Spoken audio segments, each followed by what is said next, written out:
Dicen que el emperador protege, pero nunca te dicen de qué te protege. Aprendí esa lección en mi tercer despliegue, cuando el cielo se tornó del color de una herida infectada y el suelo bajo nuestras botas empezó a gritar. Mi nombre es Soldado Cadius Vex, tercer regimiento de la Guardia de Hierro de Mordia, o al menos lo era. Los nombres importan menos ahora que el peso de lo que cargo, los recuerdos que me siguen a través de la oscuridad entre mundos y la certeza de que cada amanecer podría ser el último.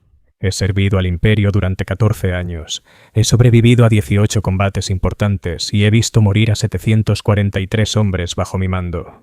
Esos números me definen más que cualquier nombre. El oficial de reclutamiento que me encontró en los subniveles de Morius Prime tenía las manos limpias y el uniforme impecable. Habló de gloria, de servicio al trono dorado, de convertirme en algo más grande que la escoria nacida del subsuelo que yo era. Mintió sobre todo, excepto sobre el uniforme. Eso al menos era real. Todo lo demás era propaganda diseñada para llenar cuotas y mantener en marcha la trituradora de carne que es la guerra. El entrenamiento básico duró 6 meses. Aprendimos a marchar en formación, a desmontar y limpiar un fusil láser bajo lluvia tóxica, a seguir órdenes sin cuestionarlas, incluso cuando no tenían sentido. Primero nos destruyeron, arrancándonos cualquier noción de individualidad, de elección o de moralidad. Luego nos reconstruyeron como soldados, como instrumentos de la voluntad del emperador, como recursos desechables en la guerra eterna de la humanidad por sobrevivir. Recuerdo la primera vez que maté a un hombre, no a un orco, ni a un hereje, ni a alguna aberración seno, a un hombre, un ciudadano imperial, nacido bajo las mismas estrellas que yo, criado con las mismas mentiras sobre el deber y el honor. Llevaba el uniforme del dominio severino, pero bajo los colores rebeldes sangraba rojo, como cualquiera de nosotros. Le disparé 3 veces al pecho y observé cómo la luz se apagaba en sus ojos, y todo lo que pude pensar fue en lo joven que parecía, en lo asustado que estaba. Fue en Heathguard, durante la campaña de pacificación. La llamábamos pacificación porque decir lo que realmente era habría sido demasiado honesto. Era una masacre. Una matanza sistemática, eficiente y necesaria de ciudadanos imperiales que habían tenido la osadía de creer que podían gobernarse a sí mismos. El Departamento Munitorum la clasificó como un ejercicio de entrenamiento. Balas reales, bajas reales, pero entrenamiento al fin y al cabo. Estábamos aprendiendo a matar a nuestra propia especie antes de que nos enviaran a matar a las alienígenas. La ironía no se me escapó, ni siquiera entonces. Pasábamos los días ejecutando hombres y mujeres cuyo único crimen era desear libertad del peso aplastante de la burocracia imperial, y las noches escuchando a los comisarios hablarnos del sagrado deber de proteger a la humanidad de sus enemigos. La disonancia cognitiva debería haberme vuelto loco. En cambio, me enseñó la primera y más importante lección del servicio militar. La verdad es lo que tu oficial al mando dice que es. Heathguard olía a prometium quemado y a cadáveres en descomposición. Los rebeldes habían saboteado los procesadores atmosféricos antes de nuestro desembarco, así que el aire estaba espeso con toxinas industriales y el dulce hedor de la muerte. Usábamos respiradores cuando podíamos, pero las reservas eran limitadas y los repuestos escasos. La mayoría aprendimos a respirar por la boca e ignorar cómo el aire envenenado nos hacía arder los pulmones. Adaptarse era sobrevivir. Quejarse era debilidad. Servía bajo el mando del coronel Marcus Bra, un hombre que medía el éxito en recuentos de cuerpos y eficiencia operativa. Llevaba 30 años luchando contra rebeldes y herejes, y la guerra había tallado en él una figura sin bordes suaves, hecha solo de filo y pragmatismo frío. Nunca alzaba la voz, nunca mostraba ira ni frustración, nunca expresaba emoción alguna que sugiriera que recordaba lo que era ser humano. Le temíamos más que al enemigo. Al menos el enemigo quería matarnos rápido. El coronel Bra creía en la disciplina a través del agotamiento, en romper a los hombres hasta que solo quedaran el entrenamiento y el miedo a decepcionarlo. Marchábamos 20 kilómetros al día con el equipo completo, dormíamos 4 horas cada 24 y comíamos raciones de campaña que sabían a cartón reciclado y proteína sintética. Quienes se quejaban recibían deberes adicionales. Quienes se quejaban 2 veces eran azotados. Quienes lo hacían una tercera vez desaparecían. Aprendí a no quejarme. El arma que me asignaron era un fusil láser de infantería Mark IV, número de serie 7745, Delta Morius. Memorice ese número junto con su peso completamente cargado, el sonido que hacía cuando el paquete de energía se agotaba y la forma en que el cañón se recalentaba tras fuego sostenido. Ese fusil se volvió más familiar para mí que mi propio rostro. Podía desmontarlo con los ojos cerrados, recalibrar su lente de enfoque en completa oscuridad y despejar un atasco bajo fuego intenso. Era la herramienta que me mantenía vivo y, como toda herramienta, exigía mantenimiento constante y respeto absoluto. Pero las herramientas se rompen. Los hombres se rompen antes. En Heathguard, perdimos el 30% de nuestras fuerzas en el primer mes, no por acción enemiga, sino por accidentes, fallos de equipo y lo que los oficiales médicos llamaban diplomáticamente incidentes relacionados con el estrés. Hombres que caminaban frente a vehículos en movimiento, que caían en pozos de reactores o que simplemente se sentaban un día y se negaban a levantarse de nuevo. La mente tiene sus límites, y la guerra siempre los encuentra. Vi al soldado Kellan, un granjero del mundo agrícola de Cesia, perder poco a poco la capacidad de distinguir entre amigo y enemigo. Empezó con miradas nerviosas hacia sus compañeros, luego con acusaciones de que intentaban envenenarle las raciones, y terminó intentando apuñalar con la bayoneta al sargento Herrick durante la inspección matutina. El comisario le voló la cabeza con un disparo de Volter antes de que pudiera herir a alguien más. Dejamos su cuerpo donde cayó y continuamos la misión. No había tiempo para funerales ni energía para el duelo. Fue entonces cuando comprendí realmente lo que éramos. No soldados en el sentido romántico, ni héroes, ni defensores de la humanidad. Éramos munición, medida por nuestra utilidad restante y descartada cuando nos convertíamos en una carga. El imperio no carece de mundos, ni de población, ni de jóvenes dispuestos a morir por el emperador. Lo que le falta es tiempo, y el tiempo siempre fue el enemigo que nunca pudimos derrotar. Los rebeldes de Heathguard luchaban con armas imperiales capturadas, explosivos improvisados y la furia desesperada de quienes sabían que iban a morir. No eran formaciones militares organizadas, pero entendían el terreno, sabían mezclarse con los civiles y no tenían nada que perder. Eso los hacía más peligrosos que cualquier horda orca. Los cazábamos por las ruinas de sus propias ciudades, siguiendo firmas térmicas y rastros de sangre a través de bloques habitacionales bombardeados y complejos industriales derrumbados. La arquitectura de Heathguard era típica de la construcción imperial, masiva, brutal y diseñada más para causar impacto psicológico que para ser habitable. Los rebeldes usaban eso en nuestra contra, convirtiendo pasillos en zonas de muerte y balcones en nidos de francotiradores. Cada puerta podía ocultar una emboscada, cada ventana podía esconder a un tirador, cada sombra podía ser lo último que viéramos. Maté a mi segundo hombre en un túnel de mantenimiento bajo el distrito manufacturero 7. Estaba herido, sangrando por una pierna destrozada por metralla, intentando arrastrarse lejos del sonido de nuestras botas resonando en la oscuridad. No debía tener más de 16 años, probablemente un obrero que tomó un rifle cuando empezó la rebelión. Cuando vio el haz de mi rifle láser apuntando a su pecho, no pidió piedad ni intentó negociar. Solo cerró los ojos y esperó. Dudé, no por compasión, sino por una repentina y abrumadora sensación de desperdicio. Era un joven que debería haber estado aprendiendo un oficio, empezando una familia, contribuyendo a la estabilidad del imperio. En cambio, moría en un túnel que apestaba a refrigerante industrial y a excremento humano, asesinado por alguien apenas mayor que él, por razones que ninguno de los dos comprendía del todo. La vacilación duró 3 segundos, quizá menos. Luego el entrenamiento se impuso y apreté el gatillo. El rayo láser le atravesó el esternón y le detuvo el corazón al instante. Murió con los ojos cerrados, probablemente soñando con su hogar. Esa noche me tumbé en mi litera e intenté calcular cuántas personas había matado desde que llegué a Heathguard. Las muertes directas eran fáciles de contar. ¿Y qué hay de los bombardeos de artillería que yo había ordenado? Del apoyo aéreo que había coordinado, de la inteligencia que había proporcionado y que condujo a incursiones exitosas.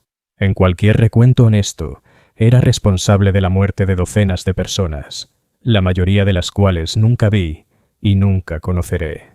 Las matemáticas de la guerra son simples. Matas al enemigo o antes de que el enemigo te mate a ti.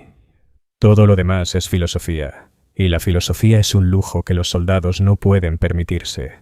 Aprendí a dejar de contar, a dejar de cuestionar, a dejar de sentir algo más que la satisfacción animal y básica de sobrevivir un día más. La alternativa era la locura, y la locura era solo otra forma de baja.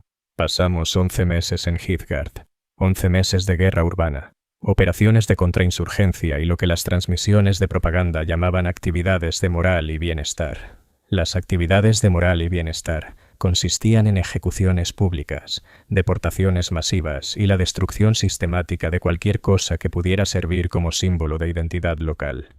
Quemamos bibliotecas, demolimos monumentos y ejecutamos a cualquiera que fuera encontrado en posesión de documentos históricos anteriores a la rebelión. No solo estábamos conquistando un mundo, estábamos borrando su memoria. Cuando la campaña terminó, Heathguard parecía otro planeta. Las ciudades eran ruinas, la población estaba muerta o reubicada, y la infraestructura industrial tan completamente destruida que tomaría décadas reconstruirla. El departamento Monitorum clasificó la operación como un éxito total. Habíamos cumplido todos los objetivos estratégicos con pérdidas aceptables y gasto mínimo de recursos. El hecho de que habíamos cometido un genocidio efectivo no fue mencionado en ningún informe oficial. Fui ascendido a cabo después de Heathguard. El ascenso vino con un pequeño aumento de paga, el derecho a dormir en una litera un poco más grande y la responsabilidad de asegurar que los nuevos reclutas no cometieran los mismos errores que yo.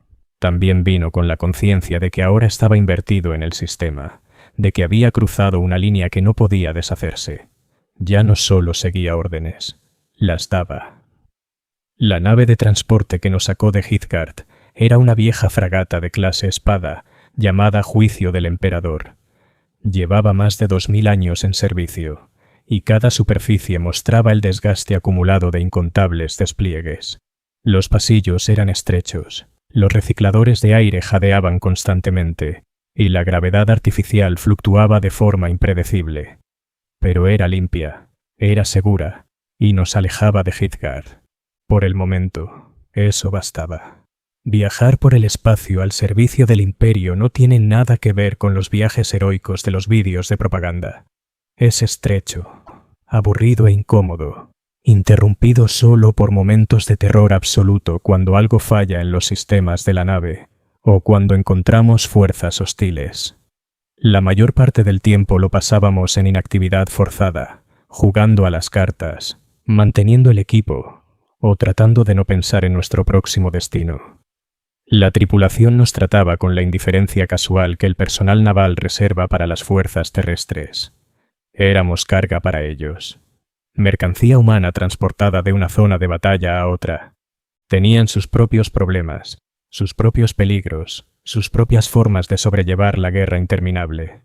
Nosotros respetábamos sus límites y ellos nos dejaban en paz.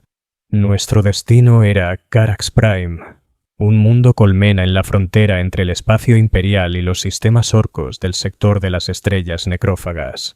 Los informes de inteligencia sugerían que los orcos estaban utilizando el mundo como base de operaciones para incursiones más profundas en territorio imperial. Nuestra misión era localizar y destruir las bases orcas, eliminar a cualquier colaborador humano y asegurar los recursos estratégicos del planeta. Sonaba rutinario. No lo era en absoluto. Carax Prime estaba muriendo. Las ciudades colmena colapsaban. Los procesadores atmosféricos fallaban, y la población huía hacia cualquier mundo que aceptara refugiados. Lo que quedaba era una mezcla de leales demasiado obstinados para irse, elementos criminales aprovechando el caos y simpatizantes orcos que veían la colaboración como su mejor oportunidad de sobrevivir. En otras palabras, exactamente el tipo de pesadilla que la Guardia Imperial fue creada para enfrentar. Aterrizamos en formación de descenso Delta 7. Una inserción de combate estándar que nos llevó hasta las ruinas de la Colmena Secundus durante lo que pasaba por amanecer local.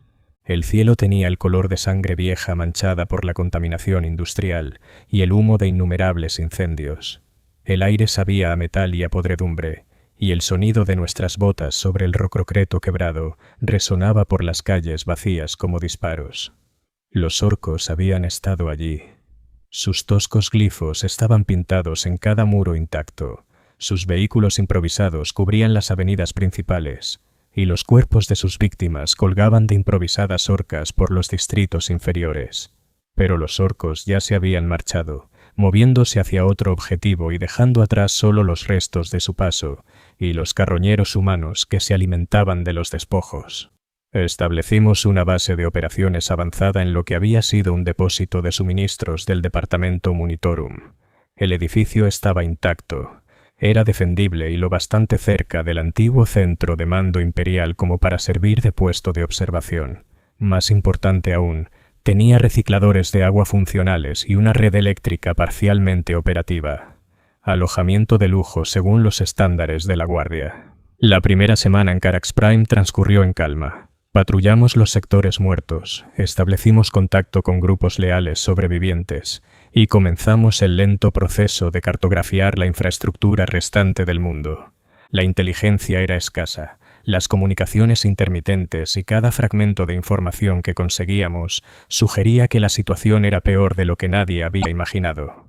Los orcos no se habían limitado a saquear Carax Prime, la habían infectado. Sus esporas estaban por todas partes, creciendo en los rincones oscuros de los edificios abandonados, brotando en las ruinas de los bloques habitacionales colapsados, extendiéndose por los suministros de agua y los sistemas de reciclaje de aire. Con el tiempo, esas esporas madurarían hasta convertirse en orcos adultos, creando un enemigo que nunca podría ser completamente erradicado. Cada mundo imperial tocado por la mancha verde llevaba consigo esa amenaza latente, esa bomba biológica que podía estallar en violencia en cualquier momento.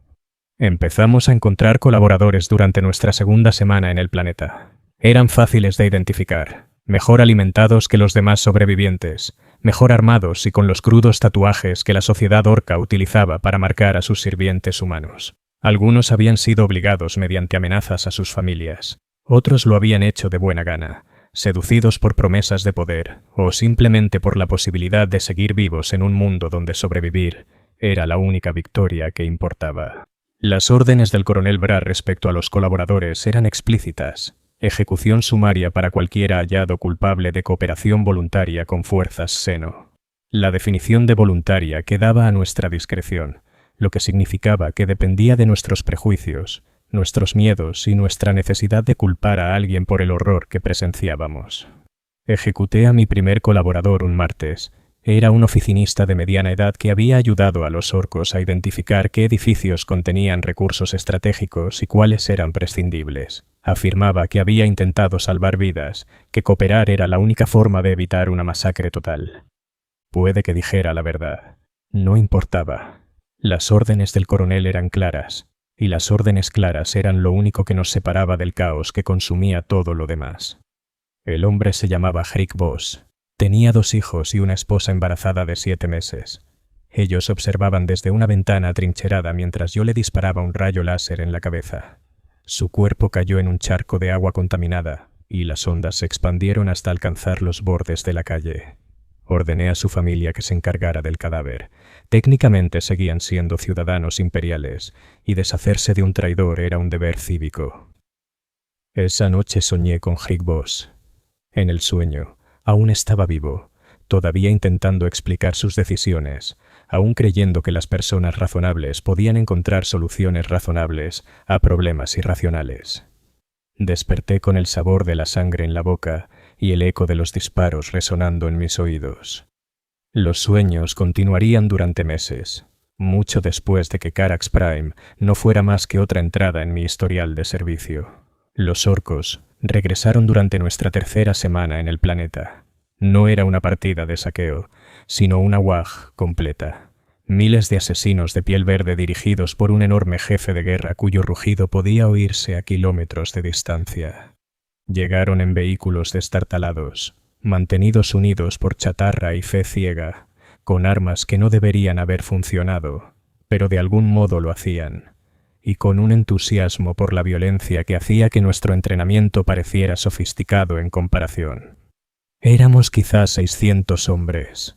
Ellos tenían más de 10.000 orcos, además de un número desconocido de Gretchin, Squeaks y otras monstruosidades recogidas por el camino.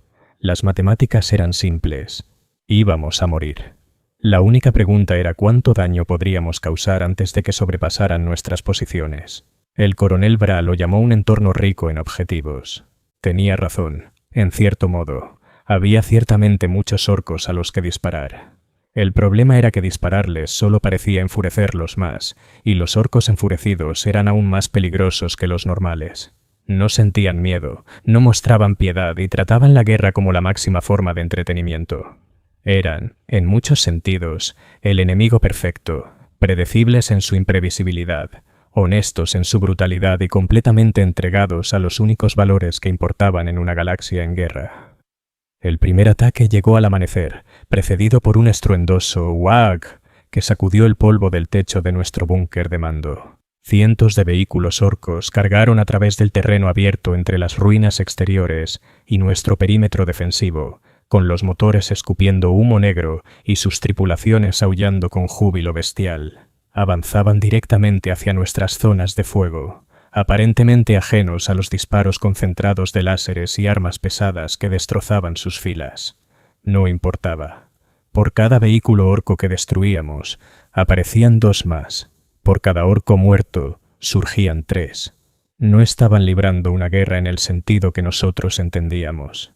Estaban celebrando, regocijándose en la pura alegría de la violencia desatada. Nuestro fuego disciplinado y nuestras tácticas cuidadosas eran para ellos solo parte del juego, obstáculos que superar más que amenazas que evitar. Pasé aquella primera batalla agazapado detrás de una barricada improvisada, disparando ráfagas controladas a objetivos que parecían multiplicarse ante mis ojos. Mi rifle láser se calentaba en mis manos, el indicador de energía descendiendo de verde a ámbar y luego a rojo mientras vertía fuego en la marea verde. Cuando el cargador se agotó, encajé otro y seguí disparando. Cuando ese también se vació, busqué otro más y encontré mi bolsa de munición vacía. El sargento Herrick me lanzó un cargador de repuesto sin apartar la vista de los orcos que avanzaban. Su rostro mostraba la expresión de concentración sombría que había aprendido a asociar con los suboficiales veteranos. No miedo exactamente, sino una conciencia total de lo mala que era la situación, combinada con la determinación de vender la vida lo más caro posible. Llevaba 15 años luchando contra orcos y sabía perfectamente a qué nos enfrentábamos. La primera oleada se estrelló contra nuestras defensas como el agua contra la piedra, dejando cientos de cadáveres orcos esparcidos por el campo de muerte. Pero el agua, con el tiempo y la presión, desgasta incluso la piedra más dura. La segunda oleada llegó 1 hora después, luego la tercera y luego la cuarta. Cada ataque era más pequeño que el anterior, pero nuestra munición escaseaba y las bajas aumentaban. La aritmética era simple. Seríamos sobrepasados antes del anochecer. El coronel Bra tomó la decisión que nos salvó, aunque salvar quizás sea un término demasiado generoso para lo que siguió. Ordenó un bombardeo orbital sobre nuestra propia posición, sacrificando las líneas defensivas avanzadas para ganar tiempo y permitir una retirada ordenada hacia el perímetro secundario. El bombardeo mató a la mayoría de los orcos atacantes junto con casi la mitad de nuestros hombres restantes. Fue, por cualquier medida objetiva, una decisión táctica brillante. También fue un asesinato masivo de soldados imperiales por parte del mando imperial. Yo estaba en el búnker de mando cuando comenzó el bombardeo, así que sobreviví al impacto inicial. Los hombres en las trincheras de vanguardia no tuvieron tanta suerte. Fueron vaporizados al instante, junto con sus atacantes orcos, por proyectiles de macrocánones disparados desde órbita. Un momento estaban luchando por sus vidas, y al siguiente eran plasma sobrecalentado disipándose en la atmósfera. Limpio, rápido, eficiente. La misericordia del emperador, como algunos la llamaban. Retrocedimos al perímetro secundario bajo la cobertura del fuego orbital, cargando con los heridos y abandonando todo lo que no fuera esencial para la supervivencia inmediata. Los orcos se reagruparon para otro asalto, pero el bombardeo nos había dado un tiempo precioso para consolidar nuestras defensas y redistribuir la munición que quedaba. También les enseñó a respetar el poder de fuego imperial, aunque no sabíamos si eso los haría más cautos o más decididos. La segunda batalla comenzó esa misma tarde, cuando el sol se ponía tras nubes de humo y vapor tóxico. Esta vez los orcos avanzaron con más cuidado, utilizando los escombros y los cráteres dejados por el bombardeo como cobertura, avanzando en rápidas embestidas en lugar de las cargas a campo abierto que habían preferido antes. Estaban aprendiendo, adaptándose a nuestras tácticas, del mismo modo que nosotros nos adaptábamos a las suyas. En una galaxia en guerra, incluso las especies más primitivas debían evolucionar o morir. Defendimos el perímetro secundario durante 3 días. 3 días de lucha constante, breves momentos de sueño entre asaltos y la realización gradual de que no íbamos a sobrevivir. Nuestra munición casi se había agotado, nuestras armas pesadas se quedaban sin energía, y los orcos no mostraban señales de cansancio. Se estaban divirtiendo demasiado como para detenerse.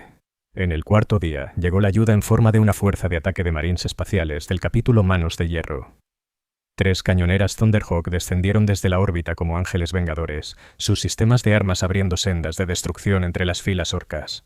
Los marines espaciales desembarcaron desde las rampas de asalto, y sus proyectiles explosivos atravesaban la armadura orca como si fuera papel. En menos de 1 hora, toda la WAG estaba muerta o en retirada hacia los yermos. Habíamos perdido a 430 hombres. Los marines espaciales no perdieron a ninguno. Nos evacuaron de Carax Prime sin ceremonia, transfiriéndonos a un transporte de la Armada que nos llevaría a nuestra siguiente asignación. Antes de marcharse, su sargento le dijo al coronel Bra que nuestra resistencia había ayudado a contener la amenaza orca. Un gran elogio, viniendo del Adeptus Astartes. No hacía que los muertos estuvieran menos muertos. El viaje hacia nuestro siguiente destino duró 6 meses, la mayoría de los cuales pasé en la enfermería de la nave, recuperándome de heridas de metralla y de algo que los médicos llamaban reacción al estrés de combate. La reacción al estrés de combate era el término oficial para lo que ocurría cuando la mente de un soldado se rompía bajo la presión de la guerra. Los síntomas incluían pesadillas, temblores incontrolables y la tendencia a ver enemigos en cada sombra. El tratamiento consistía en drogas, reposo forzado y severas charlas sobre deber y coraje, dadas por oficiales que nunca habían visto un combate real. Soñé todas las noches durante esos 6 meses. Sueños con el aire envenenado de Heathgard, con el cielo ardiente de Carax Prime, con todas las personas que había matado y todos los amigos que había visto morir. Los sueños eran siempre los mismos. Rostros sin nombres, nombres sin rostros y el sonido constante del fuego láser resonando a lo lejos. Me despertaba sudando, buscando un arma que no estaba allí, gritando advertencias a camaradas que ya estaban muertos. La oficial médica, una mujer de aspecto cansado y cabello prematuramente gris, me dijo que los sueños desaparecerían con el tiempo. Se equivocaba. 14 años después, aún sueño con Heathgard y Carax Prime. Aún me despierto buscando mi rifle. La única diferencia es que he aprendido a sufrir en silencio, a mantener los gritos dentro, donde pertenecen. Nuestra siguiente asignación fue Talon, un mundo desértico famoso por sus regimientos acorazados y sus interminables campañas contra los saqueadores orcos, los cultistas del caos y ocasionalmente entre ellos mismos. Fuimos asignados al 12º de los Desert Raiders de Talon como reemplazos, llenando los huecos dejados por las bajas de despliegues anteriores. Era un privilegio, según nos dijeron. Los regimientos de Talon eran legendarios por su habilidad, su valor y su capacidad para ganar batallas a pesar de probabilidades imposibles. La realidad era algo distinta. El 12º de Talon era una unidad rota, sus filas llenas de veteranos traumatizados, reclutas inexpertos y hombres que habían sido considerados inadecuados para servir en formaciones más prestigiosas. Habían estado luchando de forma continua durante 3 años, rotando entre diferentes zonas de combate, sin regresar nunca a su mundo natal. Estaban cansados, amargados y mantenidos unidos únicamente por la férrea disciplina de sus oficiales y la comprensión compartida de que la deserción significaba la muerte. El coronel Bra fue transferido a otra unidad, y reemplazado por el mayor Kellians, un oficial de Talon que había ganado su rango tras 30 años de servicio en los páramos desérticos.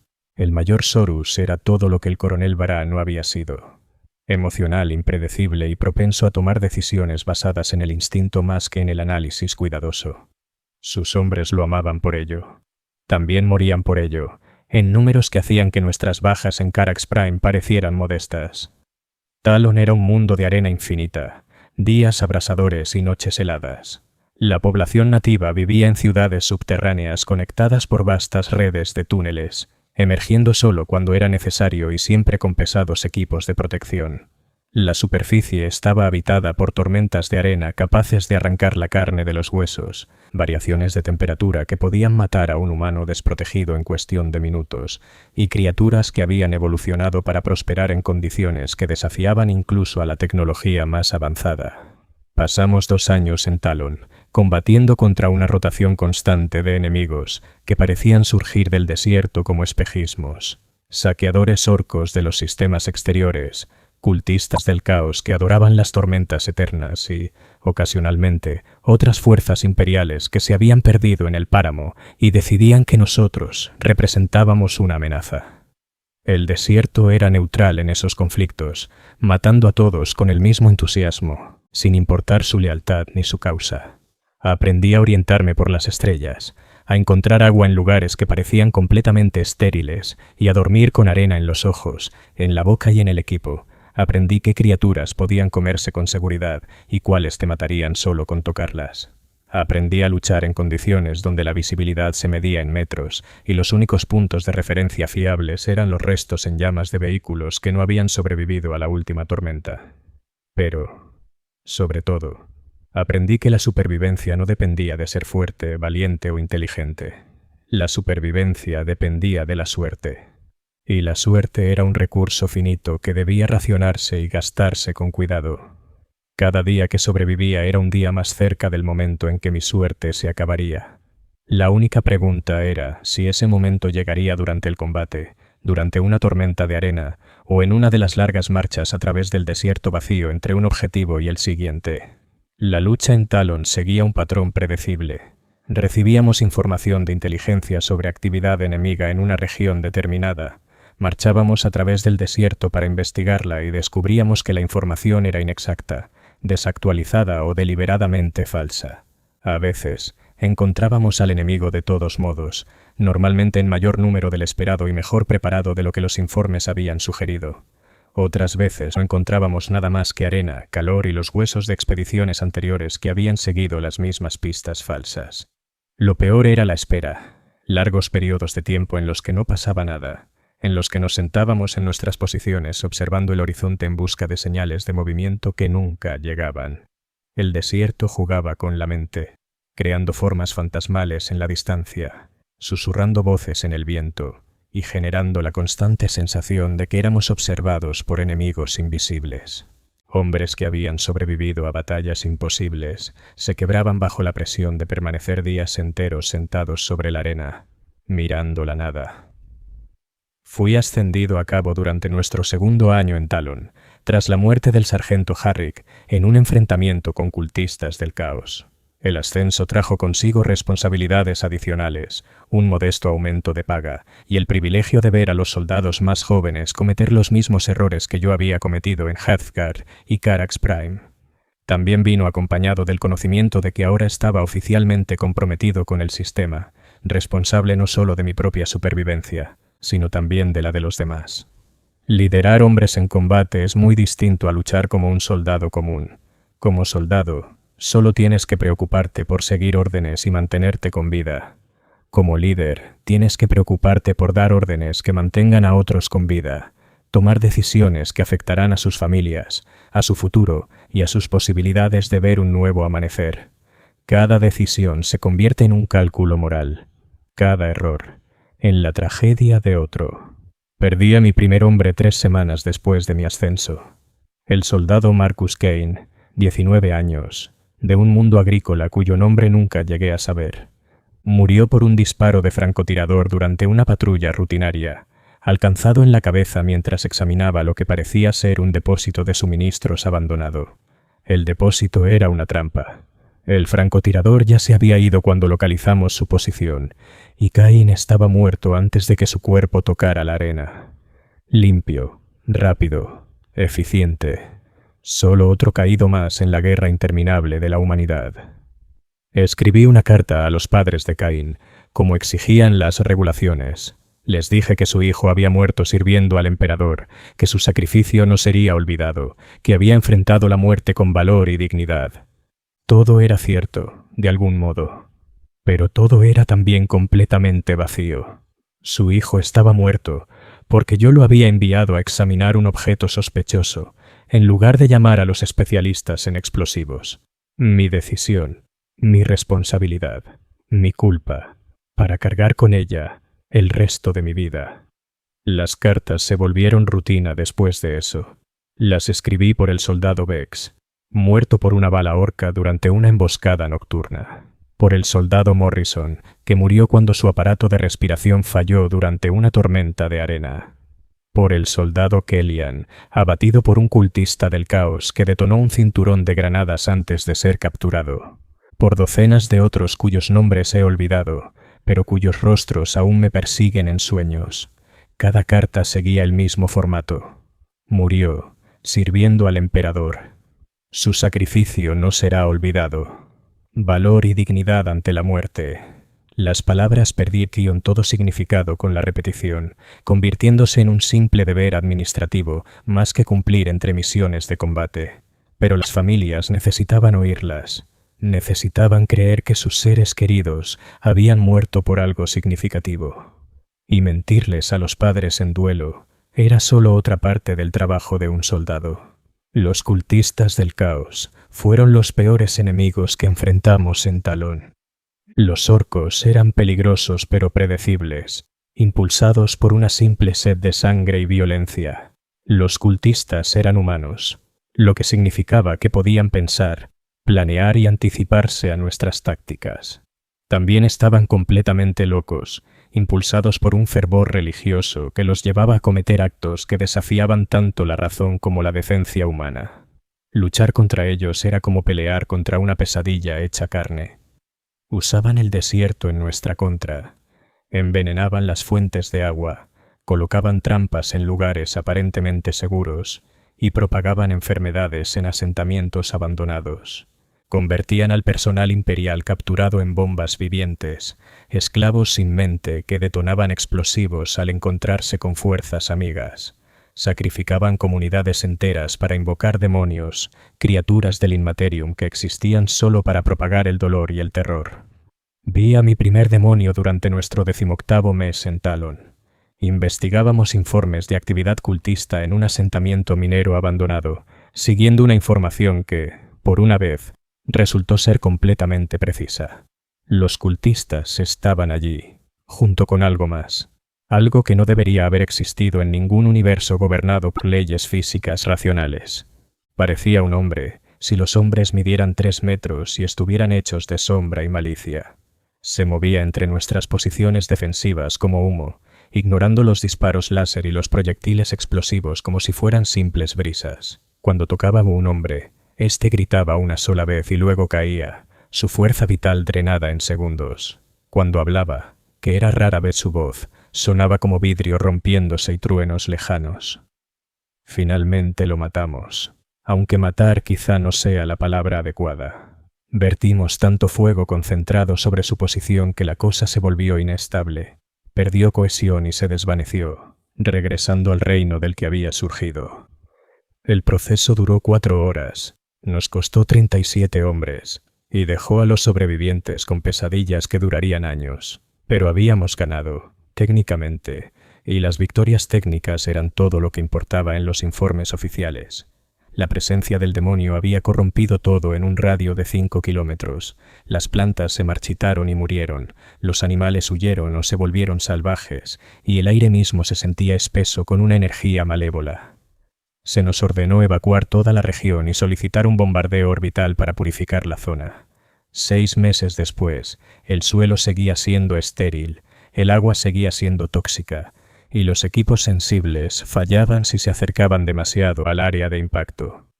Fue en ese momento cuando comprendí realmente contra qué estábamos luchando. No solo contra orcos, rebeldes o especies alienígenas que competían por los mismos recursos. Estábamos luchando contra el propio universo, conteniendo fuerzas que querían rehacer la realidad según principios que destruirían todo lo humano, todo lo racional, todo lo decente. El imperio no era perfecto, pero era cuerdo, y la cordura era lo más valioso en una galaxia que se había vuelto loca. Fuimos retirados de Talon después de 2 años de despliegue continuo. 2 años de arena, calor y guerra interminable nos habían dejado física y mentalmente agotados, pero habíamos cumplido con nuestro deber. Los informes de bajas del regimiento mostraban una tasa de reemplazo del 87%, lo que significaba que menos de 1 de cada 10 hombres había sobrevivido a toda la campaña. Según los estándares de la Guardia Imperial, eso se consideraba aceptable. Nuestra siguiente asignación fue servicio a bordo, sirviendo como personal de seguridad en naves de la Armada Imperial que patrullaban los territorios del borde exterior. Sonaba como unas vacaciones después de Talon, y en cierto modo lo fue. Teníamos comidas regulares, agua limpia y camarotes que realmente estaban cerrados. También teníamos gravedad constante, aire reciclado que no sabía a arena, y la reconfortante certeza de que los escudos de vacío de la nave nos protegerían de la mayoría de las armas convencionales. Pero el servicio a bordo era terriblemente aburrido. Pasábamos meses viajando entre sistemas estelares, con nuestras únicas responsabilidades siendo las guardias, el mantenimiento de armas y alguna acción de abordaje ocasional cuando encontrábamos naves sospechosas. La mayor parte del tiempo transcurría en una inactividad forzada, leyendo libros viejos, jugando a las cartas y tratando de no pensar en lo que nos esperaba al llegar a destino. La Armada Imperial operaba bajo principios diferentes a los de la Guardia. Su personal era profesional, entrenado para funciones técnicas específicas y destinado a servir durante décadas, no durante los pocos años que la mayoría de los guardias sobrevivían. Nos veían como pasajeros temporales, necesarios para ciertos tipos de operaciones, pero no realmente parte de la tripulación. El sentimiento era mutuo.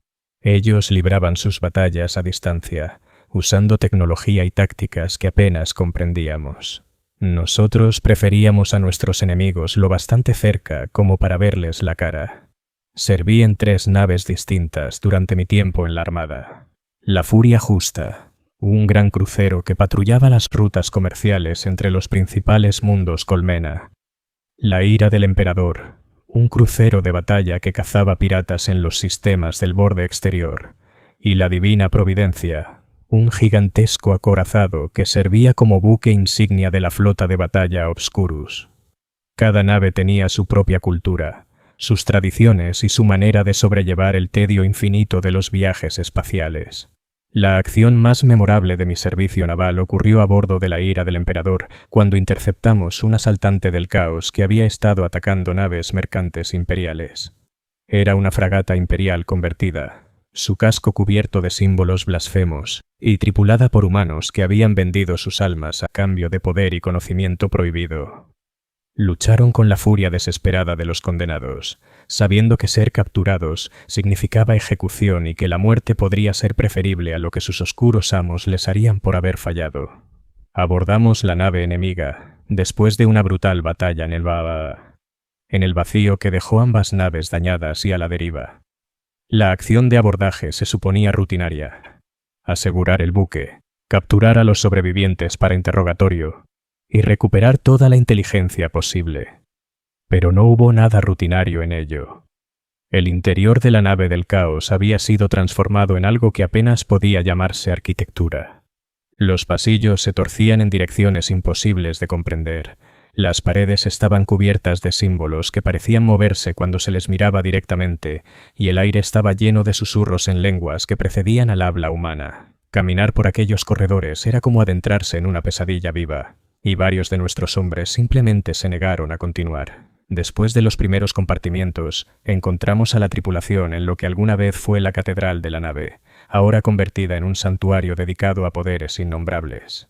Llevaban horas muertos, asesinados por su propia mano en un ritual final que había dispuesto sus cuerpos en patrones imposibles de mirar, sin sentir que los ojos ardían. El olor era indescriptible, no solo el hedor de la muerte, sino algo más, algo que sugería una corrupción que trascendía la descomposición física. Los sistemas cogitadores de la nave estaban infectados con algo que había vuelto locos a los espíritus máquina. Cada pantalla mostraba geometrías imposibles, cada altavoz emitía gritos que no provenían de garganta humana, y cada sistema automático parecía diseñado para infligir el máximo daño psicológico a quien intentara interactuar con él. Al final tuvimos que cortar la energía de toda la nave para silenciar la cacofonía electrónica. Lo que encontramos en los aposentos del capitán cambió mi comprensión del enemigo.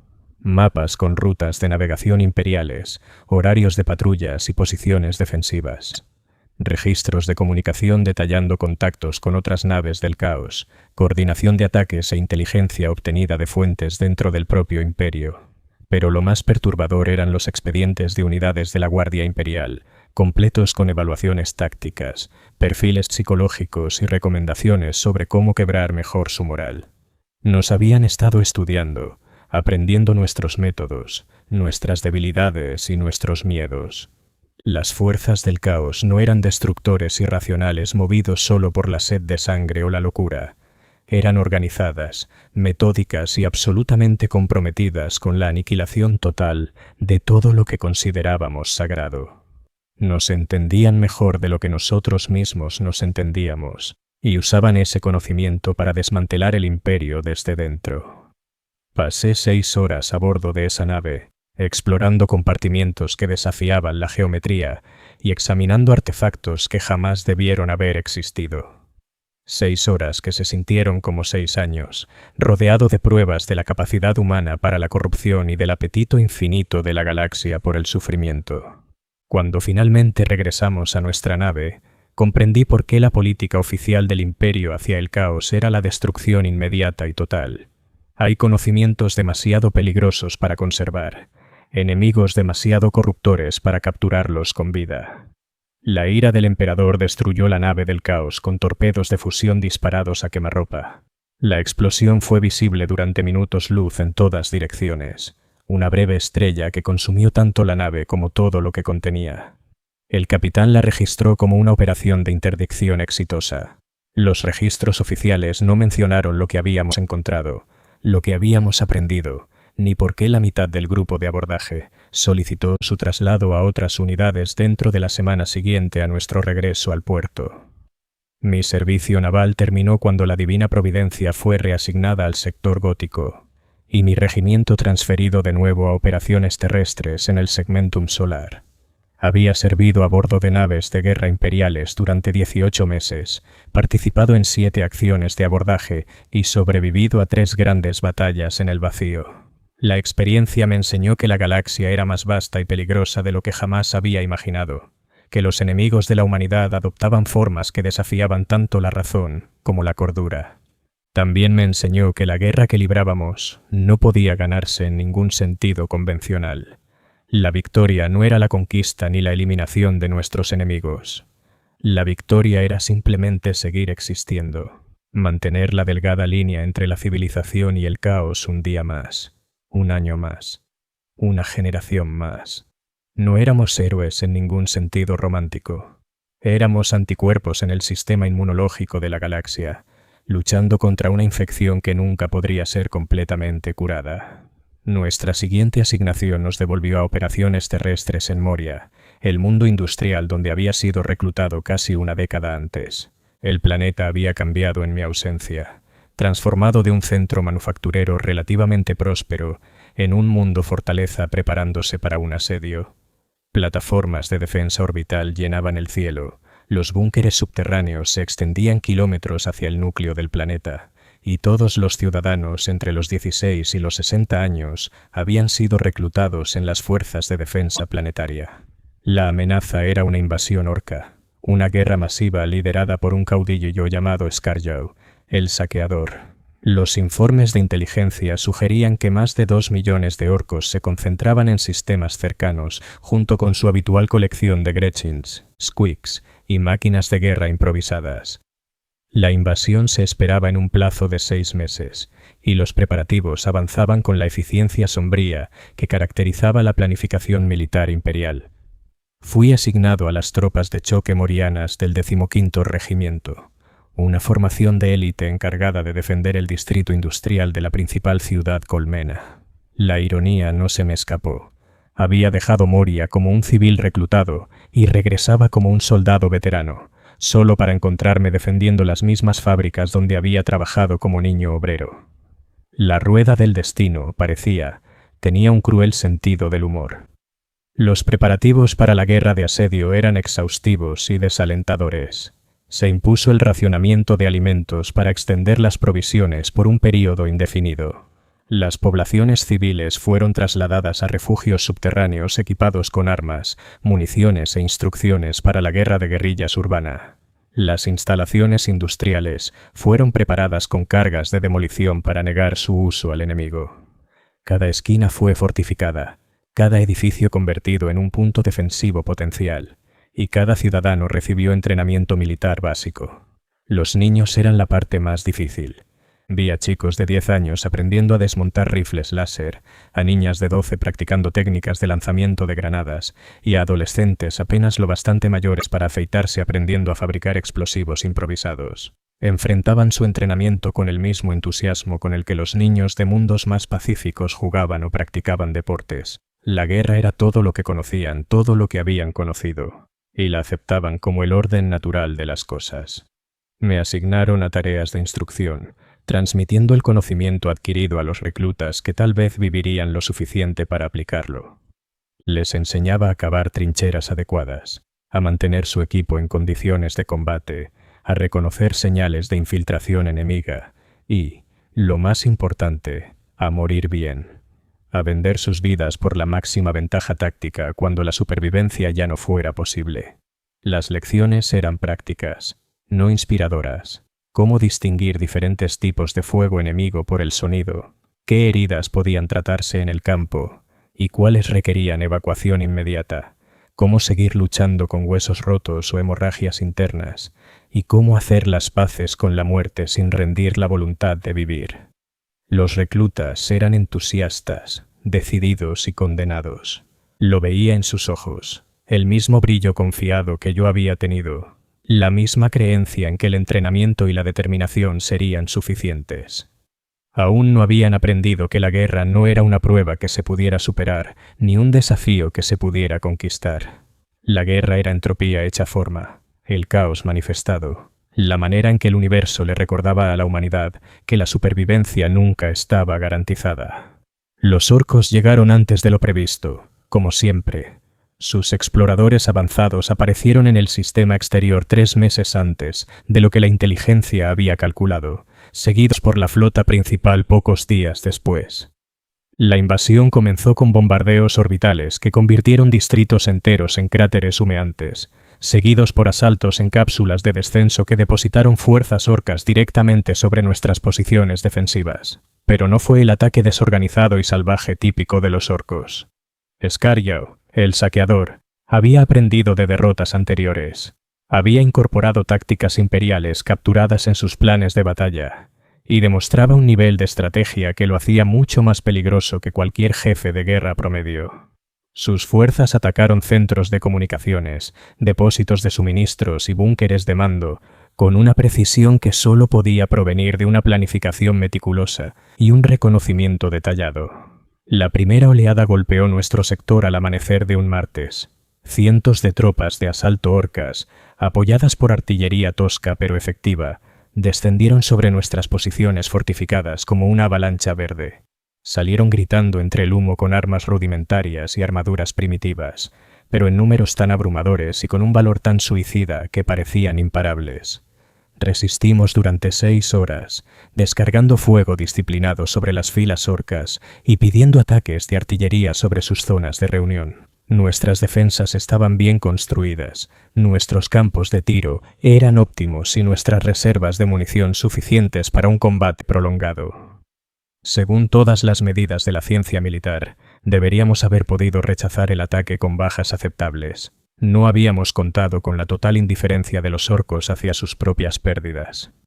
Seguían avanzando a pesar de las bajas que habrían quebrado a cualquier especie cuerda.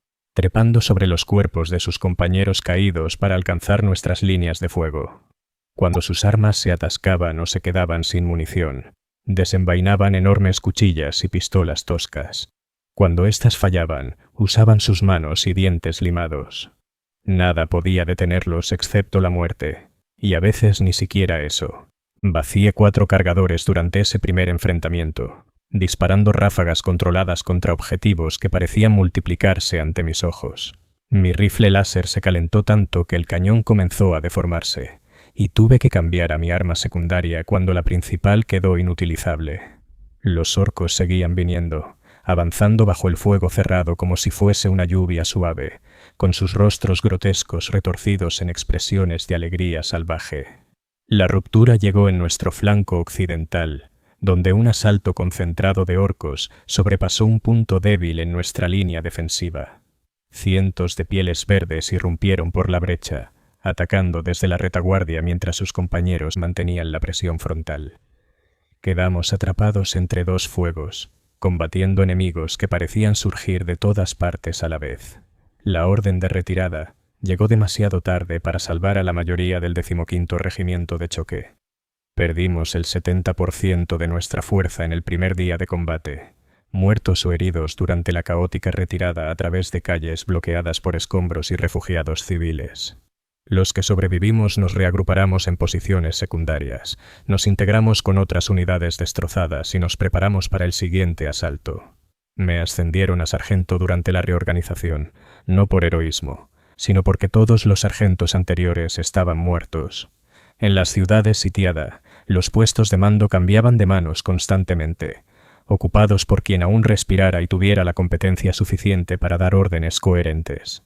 El liderazgo se convirtió en una cuestión de supervivencia más que de mérito, y la supervivencia, cada vez más, era una cuestión de suerte.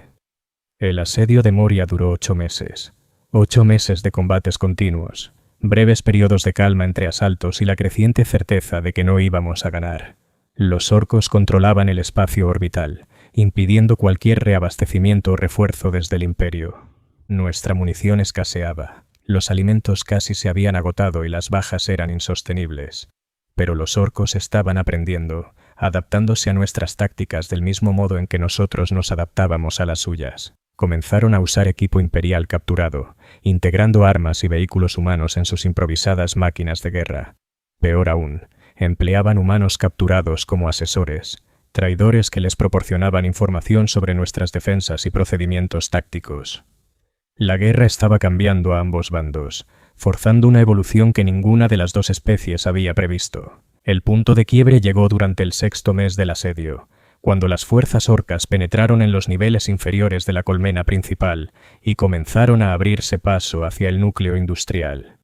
Si alcanzaban los generadores de energía principales, toda la red defensiva colapsaría y la resistencia organizada sería imposible. Recibimos órdenes de mantener el complejo de generadores a toda costa, lo cual, en terminología militar, significaba que se esperaba que muriéramos en nuestra posición. La batalla final duró 3 días.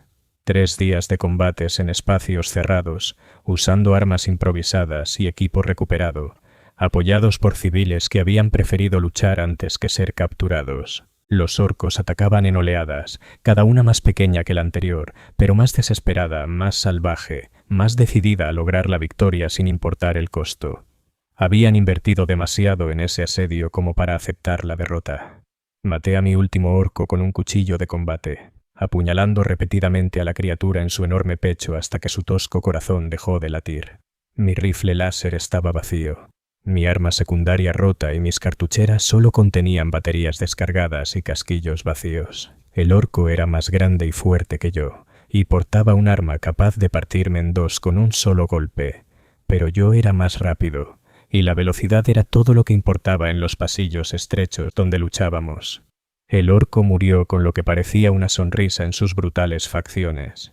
Incluso en la muerte, parecía disfrutarlo, satisfecho con la calidad del enemigo al que se había enfrentado. Había algo casi admirable en su actitud, una honestidad pura que los soldados humanos rara vez mostraban. Había venido a luchar, había luchado bien y había muerto como había vivido. En cierto modo, era más honesto que cualquiera de nosotros. El alivio llegó en la mañana del cuarto día, cuando fuerzas de ataque de los marines espaciales del capítulo Puños Imperiales descendieron al planeta y comenzaron a eliminar sistemáticamente las posiciones orcas. Su llegada cambió el curso de la batalla en cuestión de horas, obligando a los orcos supervivientes a retirarse o enfrentarse a una aniquilación segura ante enemigos que no podían esperar vencer. En el plazo de una semana, la resistencia orca organizada se había derrumbado y el asedio fue oficialmente declarado terminado. Habíamos perdido el 92% de nuestras fuerzas. De los casi 50.000 defensores que había al inicio, menos de 4.000 sobrevivimos para ver la liberación. La ciudad era un montón de ruinas, su capacidad industrial destruida y su población civil reducida a una fracción de lo que había sido antes de la guerra. Según cualquier medida objetiva, fue una derrota catastrófica disfrazada de victoria estratégica. Me concedieron la medalla carmesí por valor excepcional bajo circunstancias extremas, una condecoración que venía acompañada de un pequeño aumento en la pensión y el derecho a llevar un trozo de metal coloreado en el uniforme de gala. La citación elogiaba mi dedicación inquebrantable al deber y mi liderazgo inspirador durante las horas más oscuras del asedio. No mencionaba a los hombres que murieron bajo mi mando, ni a los civiles que no pude proteger, ni a las pesadillas que me perseguirían durante años. Los supervivientes del asedio fueron redistribuidos a distintas unidades a lo largo de la galaxia para llenar los huecos en formaciones que también habían sufrido pérdidas devastadoras. Fui asignado a las tropas de choque del 23º Regimiento ADIO, una formación de élite con reputación de disciplina, profesionalismo y una tasa de supervivencia inusualmente alta. Se consideraba una recompensa por servicio distinguido, aunque yo había aprendido a desconfiar de todo lo que el ejército clasificaba como recompensa. Cadia era el mundo fortaleza que custodiaba el ojo del terror, la vigilia eterna de la humanidad contra las fuerzas del caos. Todo el planeta era una base militar, habitado únicamente por soldados, personal de apoyo y las familias que servían a ambos. Cada ciudadano era un soldado desde su nacimiento, entrenado para luchar antes de poder caminar bien, adoctrinado en tácticas y estrategia con la misma profundidad con que otros mundos enseñaban alfabetización básica. Los cadianos eran soldados profesionales de una forma que pocos otros regimientos podían igualar. Luchaban con precisión disciplinada en lugar de coraje desesperado, usando tácticas calculadas más que pura determinación para lograr sus objetivos. También eran supervivientes, veteranos de innumerables campañas que habían aprendido a equilibrar la agresión con la prudencia, el valor con el sentido común. Me aceptaron como a un igual, alguien que se había ganado su rango por competencia y no por conexiones políticas. Mi nuevo comandante era el coronel Jarrick Kane, un oficial ADIO que había combatido a las fuerzas del caos durante más de 20 años. Era un hombre delgado, intenso, con el cabello prematuramente canoso y unos ojos que parecían verlo todo. Sus soldados lo respetaban no por su rango, sino por su habilidad para sacarlos vivos de situaciones imposibles con el menor número posible de bajas. En una profesión donde la supervivencia era la medida definitiva del éxito, eso lo hacía casi legendario. El coronel Kane creía en la preparación minuciosa, la inteligencia detallada y las tácticas flexibles que permitían adaptarse rápidamente a las circunstancias cambiantes. También creía en cuidar a sus hombres, asegurándose de que estuvieran bien equipados, descansados y perfectamente informados sobre sus objetivos. Era un cambio refrescante respecto a los comandantes que trataban a los soldados como recursos desechables. Nuestra primera misión juntos fue una operación de reconocimiento en el sector Agrianar, investigando informes sobre actividad inusual del caos cerca de la nebulosa Traxiana. La inteligencia sugería que fuerzas herejes estaban utilizando la nebulosa como base para incursiones contra las rutas imperiales de transporte, pero los detalles eran vagos y la fuente, dudosa. Era exactamente el tipo de misión que solía terminar con compañías enteras desapareciendo sin explicación. El viaje a la nebulosa Traxiana tomó 2 meses a bordo del transporte Stalwart Defender, una nave mercante convertida que había sido equipada con alojamientos militares básicos. Las condiciones eran estrechas, pero adecuadas, y la tripulación lo bastante competente como para mantenernos con vida durante el tránsito por la disformidad. Más importante aún, tenían suficiente experiencia con pasajeros militares como para dejarnos en paz, permitiéndonos concentrarnos en la preparación de la misión y el mantenimiento del equipo. El coronel Cain aprovechó el viaje para realizar ejercicios de entrenamiento intensivos, afinando nuestros procedimientos tácticos y asegurándose de que cada hombre conociera su papel en las distintas contingencias que podríamos enfrentar. Los ejercicios eran realistas, exigentes y formativos. También sirvieron para unir a los distintos elementos del regimiento en una fuerza de combate cohesionada, algo esencial dada la diversidad de orígenes de nuestro personal. La nebulosa traxiana era una región del espacio donde las leyes físicas normales parecían operar bajo principios distintos. La gravedad fluctuaba de forma impredecible, la radiación electromagnética seguía trayectorias imposibles y el límite entre el espacio real y la disformidad era más delgado que en cualquier otro punto del sector. Se sabía de naves que desaparecían al atravesarla, para reaparecer años después con sus tripulaciones envejecidas o enloquecidas por experiencias que no podían describirse con palabras humanas. Aterrizamos en Trax Prime, un mundo que el Imperio había abandonado casi un siglo antes, cuando su estrella comenzó a mostrar signos de inestabilidad. La superficie del planeta era un páramo de atmósfera cristalizada y océanos congelados, iluminados por la luz enfermiza de un sol moribundo. Las únicas señales de vida provenían de las fuerzas del caos que habían establecido bases en las ruinas de las antiguas ciudades imperiales, alimentándose de las energías oscuras que impregnaban todo el sistema. La misión de reconocimiento debía durar 6 semanas. Establecer un puesto de observación encubierto, reunir inteligencia sobre la fuerza y las intenciones del enemigo, y retirarnos antes de que detectaran nuestra presencia.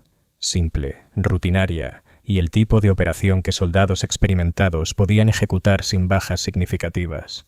Todo lo que podía salir mal salió mal durante la primera semana. Las fuerzas del caos no eran meros saqueadores ocultistas sin coordinación. Eran una formación militar disciplinada liderada por una banda de marines espaciales del caos, equipados con tecnología imperial robada y apoyados por fuerzas humanas corrompidas tras décadas de exposición a las energías de la disformidad. Sabían que veníamos. Habían preparado defensas específicamente diseñadas para contrarrestar nuestras tácticas y usaban las propiedades anómalas de la nebulosa para ocultar su verdadera fuerza. Caímos en una emboscada 3 días después de aterrizar. El enemigo había utilizado el terreno helado para ocultar posiciones preparadas, lo que les permitió atacarnos desde múltiples direcciones al mismo tiempo, mientras permanecían invisibles a nuestro equipo de reconocimiento. Perdimos a la mitad de la vanguardia en la primera andanada, abatidos por armas que disparaban munición infundida con energía disforme, proyectiles que ignoraban la armadura convencional e infligían heridas imposibles de curar.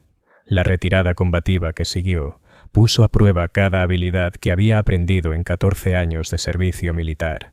Estábamos en inferioridad numérica y de fuego, operando en un terreno que favorecía al enemigo. Nuestra única ventaja era el entrenamiento superior y el control de fuego disciplinado que solo se adquiere tras años de enfrentarse a probabilidades imposibles. Usamos esa ventaja para romper el contacto, retirarnos a una posición defendible y pedir extracción. La extracción nunca llegó. La nave de transporte que debía rescatarnos había desaparecido durante una patrulla rutinaria junto con sus escoltas y toda la fuerza de tarea que nos había traído al sistema. Estábamos varados en un mundo moribundo, rodeados por enemigos que querían capturarnos vivos por razones que probablemente eran peores que la muerte. Aislados, sin posibilidad de refuerzos ni de reabastecimiento, el coronel Cain tomó la decisión que nos salvó, aunque salvación es una palabra demasiado generosa para lo que vino después. Ordenó un avance combativo hacia el espaciopuerto principal del planeta, apostando a que podríamos capturar una nave enemiga y escapar del sistema antes de que nuestra suerte se agotara por completo. Era un plan desesperado, con mínimas probabilidades de éxito, pero la desesperación era todo lo que nos quedaba. La marcha hacia el espaciopuerto tomó 10 días. 10 días de escaramuzas continuas con fuerzas enemigas que parecían anticipar cada uno de nuestros movimientos. Nos hostigaban sin descanso, pero nunca se comprometían a un enfrentamiento decisivo, conformándose con desgastarnos poco a poco mientras nos esforzábamos por alcanzar un objetivo que tal vez ni siquiera existía ya. Era guerra psicológica en su forma más sofisticada, diseñada para quebrar nuestra voluntad mucho antes que nuestros cuerpos. Llegamos al espaciopuerto con menos de 200 hombres, aproximadamente la mitad de nuestra fuerza original. La instalación estaba defendida, pero no tan fuertemente como los informes de inteligencia habían sugerido. El enemigo había concentrado sus tropas en otros lugares, aparentemente convencido de que nunca llegaríamos tan lejos. Su confianza era comprensible, pero finalmente equivocada. La desesperación hace que los hombres sean capaces de lograr cosas imposibles en circunstancias normales. El asalto final duró 6 horas.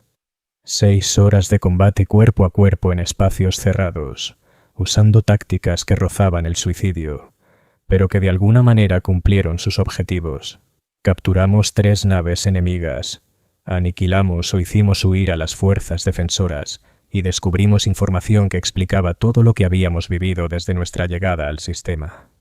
Las fuerzas del caos no estaban usando la nebulosa como base para incursiones aleatorias.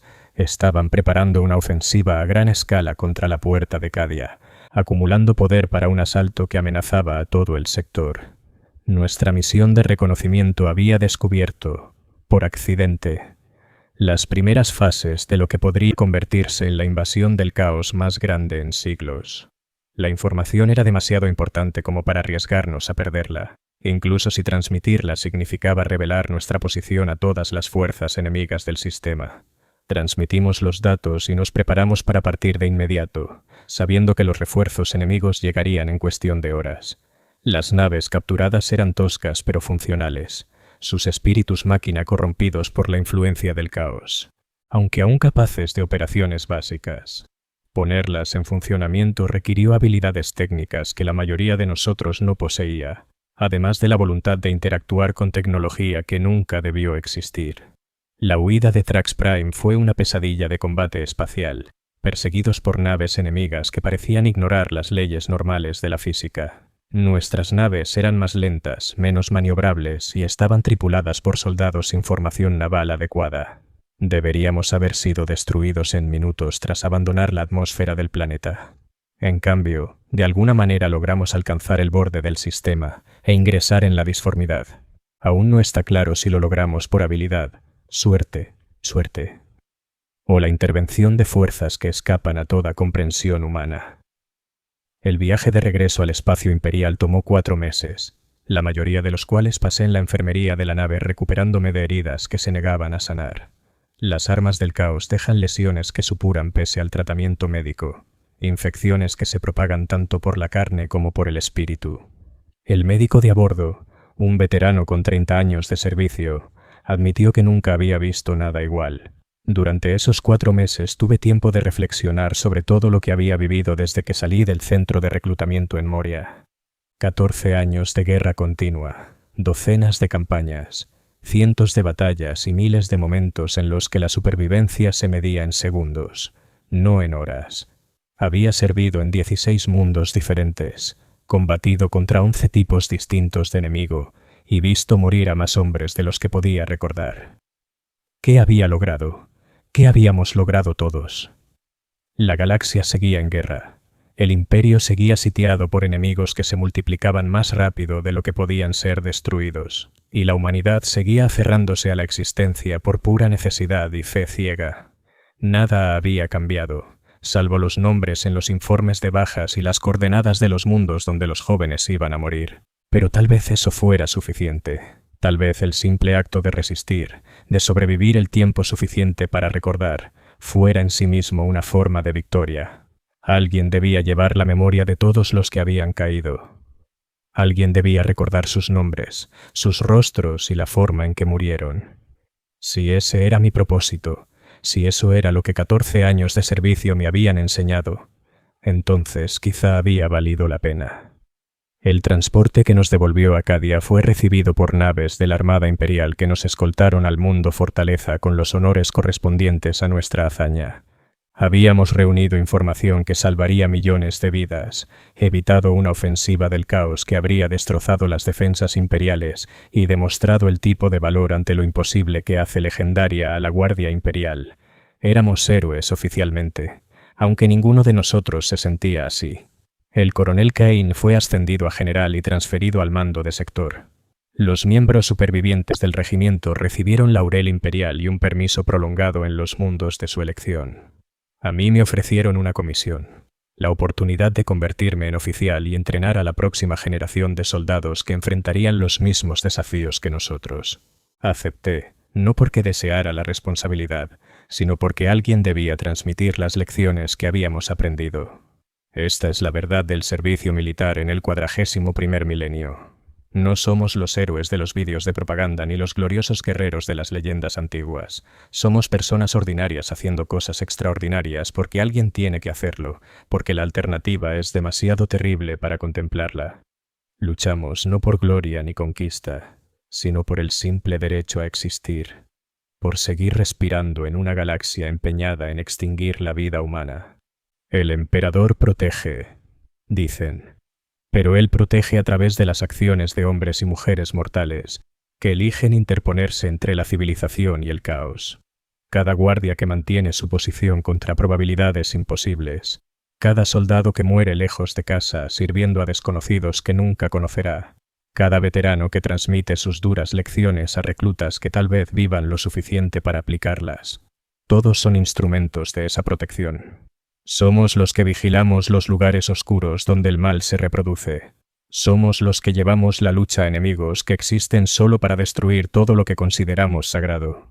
Somos los que pagamos el precio en sangre, cordura y la lenta erosión de todo lo que nos hace humanos, para que otros puedan dormir seguros en sus camas. Esto es lo que significa ser un soldado al servicio del Dios emperador de la humanidad. Esta es la sombría realidad de la vida en la Guardia Imperial. Esta es la verdad que nunca te dicen cuando te colocan tus primeras insignias de rango y te envían a morir en mundos cuyos nombres no puedes pronunciar. La galaxia es vasta, oscura, y está llena de horrores que desafían toda descripción. Pero también está llena de personas comunes que eligen resistir y luchar, en lugar de rendirse a la desesperación. Mientras eso siga siendo cierto, mientras existan hombres y mujeres dispuestos a empuñar un arma en defensa de la humanidad, hay esperanza. No mucha, quizá, pero suficiente. El emperador protege, y nosotros protegemos al emperador.